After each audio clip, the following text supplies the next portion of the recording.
risk their lives to save ours, but the heroes in our community are dying from a silent threat. Tonight, a link connecting fighting fires to an increased risk of cancer. And what's worse, firefighters in Ohio and Kentucky are not getting the protection that so many others nationwide receive. The lobbyist who represents your city leaders says it's too expensive as families of some firefighters watch their loved ones suffer.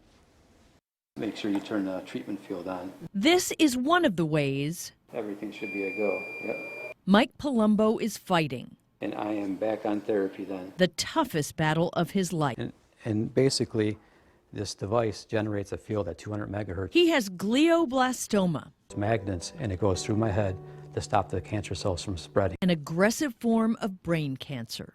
The first thing that popped into my mind is my wife and my children and how it's going to affect them. The 48-year-old father of 5 was diagnosed last fall. I have a 7-year-old son, and I thought about, because at the time we were doing something where I was holding his hand, and I thought I may never feel his hand as a grown adult. The cause in most cases is unclear. But Mike says he knows why he's sick. He blames the job he loves. Do you believe that your cancer was caused by fighting fires? Yeah, I definitely do. There is an association between firefighting and cancer, and that association does appear to be causal. Tom Hales is a medical epidemiologist with the Centers for Disease Control. He conducted a landmark study reviewing 60 years of data from more than 30,000 firefighters. We found that firefighters had increased risk for all cancers, and that increased risk was primarily driven by 6 types of cancers. This is his fire coat. Including oral cancer. It has been hanging here for 5 years, and I don't have the heart to move it. It took the life of Dawn Huff's husband, Tommy, a Cleveland firefighter. You still miss him? Oh, tremendously. I can't get over it. He was everything to me. You really know that you have an expiration date. And the leukemia Steve Westcott battled and beat, not once, but twice. We all do, but when you know yours is coming, possibly sooner than others, that hits you pretty good.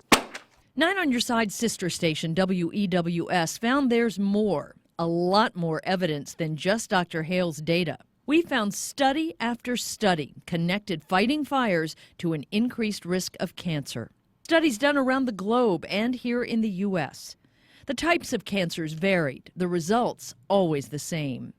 But in spite of the evidence, we found Ohio is one of just 16 states refusing to offer help to firefighters who get cancer. I feel almost embarrassed as the state of Ohio. For years, Senator Tom Patton has tried to pass what's known as presumptive cancer legislation. We can't even get it out of a committee. A similar bill in the House is also mired in bureaucracy. There's no other disabling injury that someone in Ohio will receive while working that we don't take care of. The law would guarantee firefighters workers' compensation benefits if they get cancers proven to be connected to fighting fires.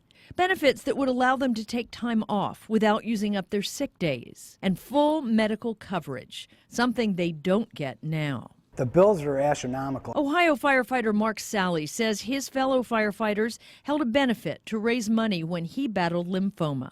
I've never seen, gone through something like that, and I've never seen medical bills that high. So why is it Ohio lawmakers won't pass this legislation? WEWS went to Columbus to ask Susan Cave. She's fought against it for years as head of the Ohio Municipal League, a lobbying group funded by Ohio's towns and cities with your tax dollars. Could you explain quickly why you oppose the legislation?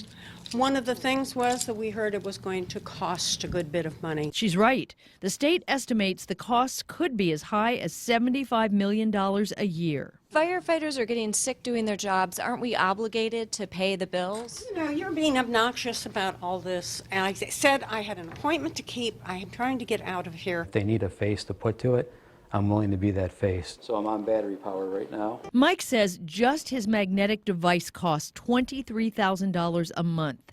Add in the pills, treatments, and surgeries, and he worries he'll exceed the $1 million his medical insurance will cover. And even though he's just months away from 25 years on the job, he can't retire early because he needs that coverage. That is a stressor because, like I said, I want to be able to be with my wife and my kids. So much so, he often contemplates whether he would have become a firefighter if he knew what he knows now. Honestly, with my children, it's hard for me to say. I don't know if I would. You know, it's a great job, but my family is more important.